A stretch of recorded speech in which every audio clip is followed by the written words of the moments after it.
Little Shop of Horrors, the kooky B-movie musical with surprising themes involving overindulgence, desire, and temptation.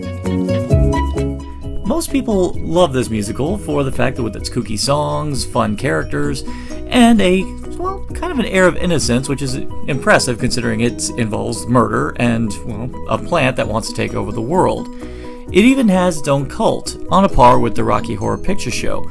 But what most people don't really stop to think about is a lot of the even deeper themes that are present inside Little Shop of Horrors.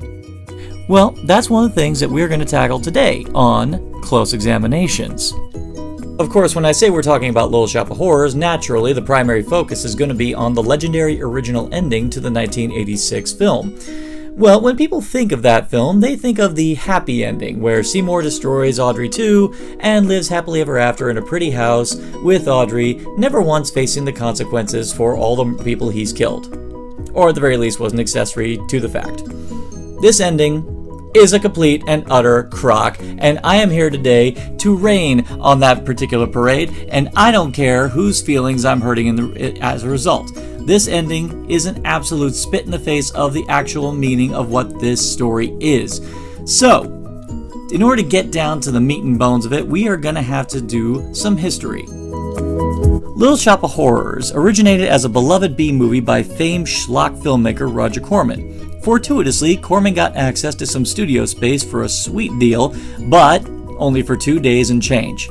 Skeptics balked at Corman, but lo and behold, principal photography was only 2 days on a budget of under $23,000. The interesting twist of the film is that compared to some of Corman's other work, it's actually pretty good. In fact, in many ways, it's actually quite brilliant. It's a dark comedy with a unique Faustian edge. Now, definition: Faustian. Faustian derives from the legend of Faust, a scholar who makes a deal with the devil for unlimited knowledge. Commonly in stories with this premise, the character in question usually suffers dire consequences as a result of the deal. How does this apply to a low-budget classic about a man-eating plant? You don't ask, I don't care, I'm going to tell you anyway. The story of the plant enthusiast who gains fame and notoriety when he unveils a strange and interesting new fly trap at the flower shop he works at. Well, unfortunately, he discovers that the only food that will sustain this plant is human blood. This is where the Faustian influence begins. The moral crossroad when Seymour finds out that the plant thrives on blood, he has a choice: destroy the plant, let it die, or keep feeding it knowing full well in time it won't be satisfied with just a few drops every now and then.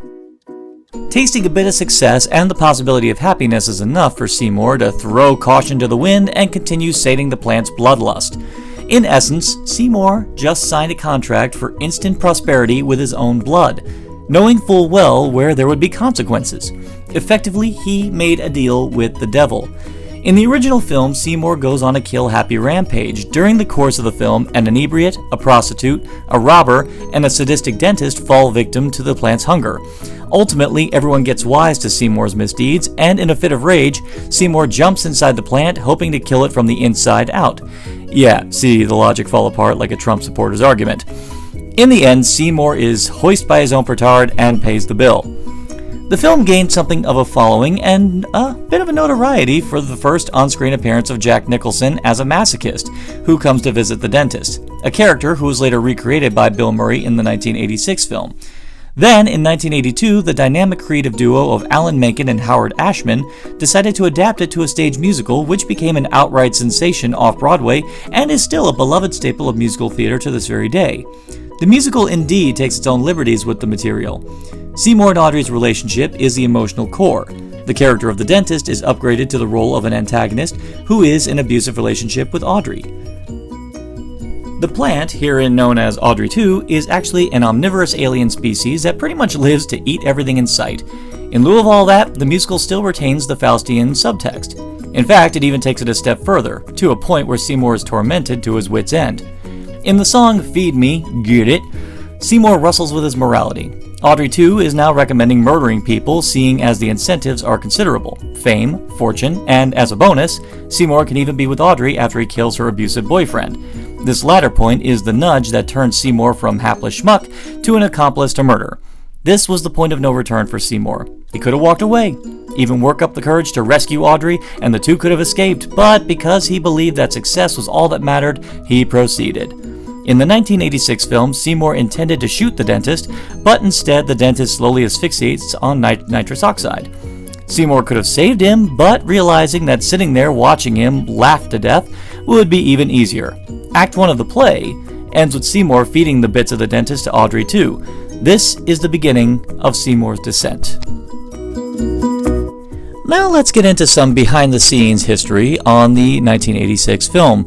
After all, there are some, slightly altered plot points in difference to the play, the original Roger Corman film, and this version, which, many of them, have major ramifications on how audiences perceive the character. In 1986, director and famed Muppeteer Frank Oz brought the musical to the silver screen, featuring a star-studded who's who of comedy, including Rick Moranis, John Candy, Steve Martin, Christopher Guest, and the aforementioned Bill Murray.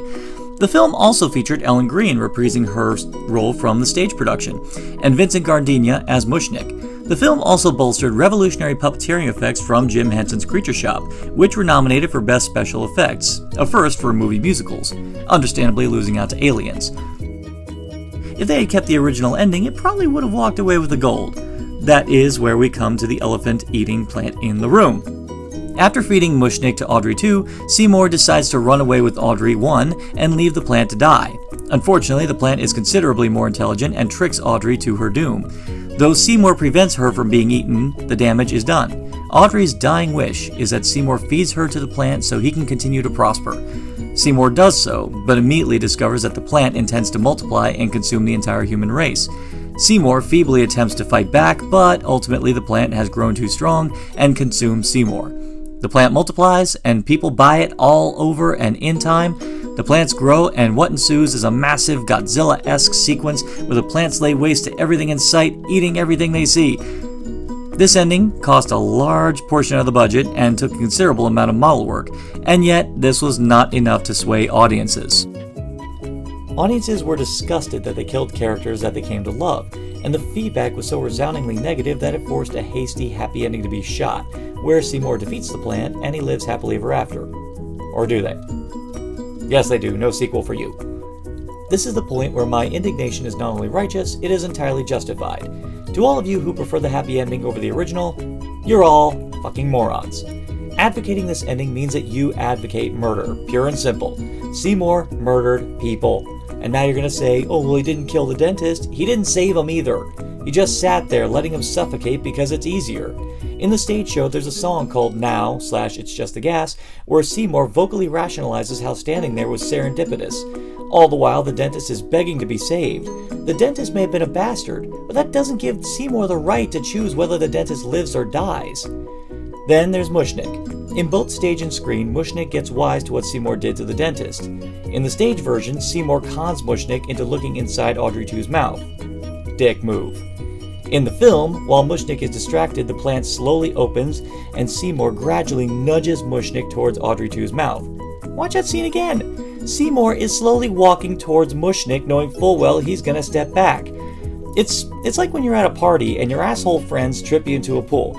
Oh, they know that you're fucked, and they don't care even if your cell phone gets soaked, and your wallet, and your cash, and your SSN card, and family photos. God, fuck your friends. Point is, Seymour is a murderer. Sure, he felt bad about it, but if the bastard who date raped your daughter admitted his guilt to you, teary-eyed and contrite, would you be inclined to forgive him? If you say yes, then you're a part of the problem. Wow, when I go dark. Damn. Seymour had to pay. The punishment should always fit the crime, even for a successful white person. Seymour made a deal for fame, success, and the affection of the woman he loves. If there's anything that could be said in Audrey 2's favor, Audrey 2 didn't lie. The plant promised Seymour would prosper, and he did. He promised Audrey's love, delivered. The plant merely neglected to convey his own agenda. Not that Seymour thought it wise to ask. A plant that feeds on blood is demanding human sacrifices. Yeah, you fuckwit, I'd say there's an agenda. Seymour needed to be punished. Now you're asking, why did Audrey need to die? She didn't. She was the object of Seymour's affection. The plant knew that. She was another weakness to exploit. This put her in the plant's crosshairs. Just for that alone, to hit home the story's moral and reinforce the Faustian applications, Audrey had to die. There are consequences for our actions, especially if it involves murder. Having a happy ending in lieu of all that pretty much says that murder for profit is okay so long as you feel bad about it and are able to sweep it under the rug.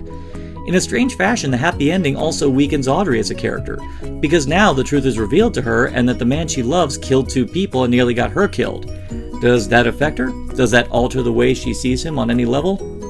Hell no, I still love you, let's run away together. As for the world's suffering, as the finale song says, the plants proceeded to deceive other equally desperate jerks into feeding them. The plants pretty much hitting home that Seymour's story isn't unique, and that a lot of us are capable of the same kind of corruptibility. And it's only with the benefit of hindsight do we realize that fact.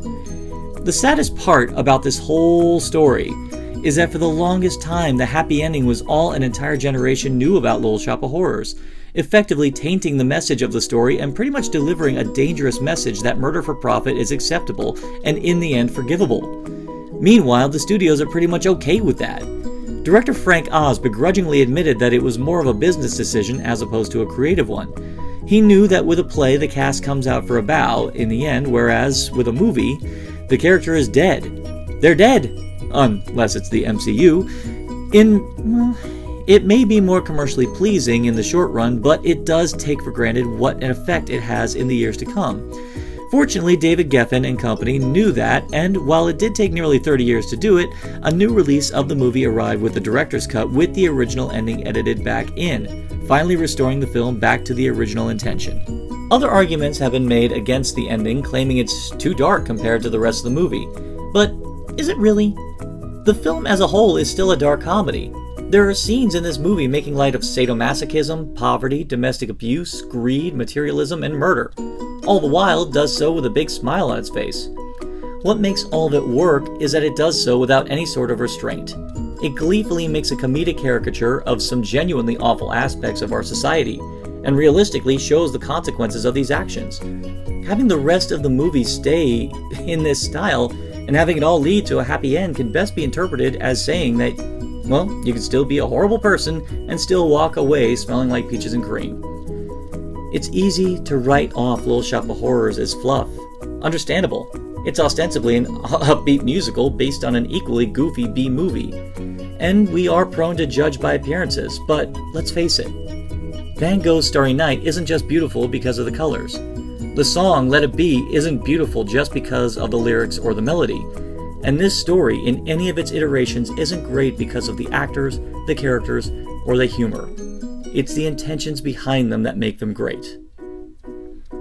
Has this examination proved to be enlightening? Fascinating? Do you also hate having wet clothes? Let us know in the comments below and click subscribe for more content from Narcotic Casserole.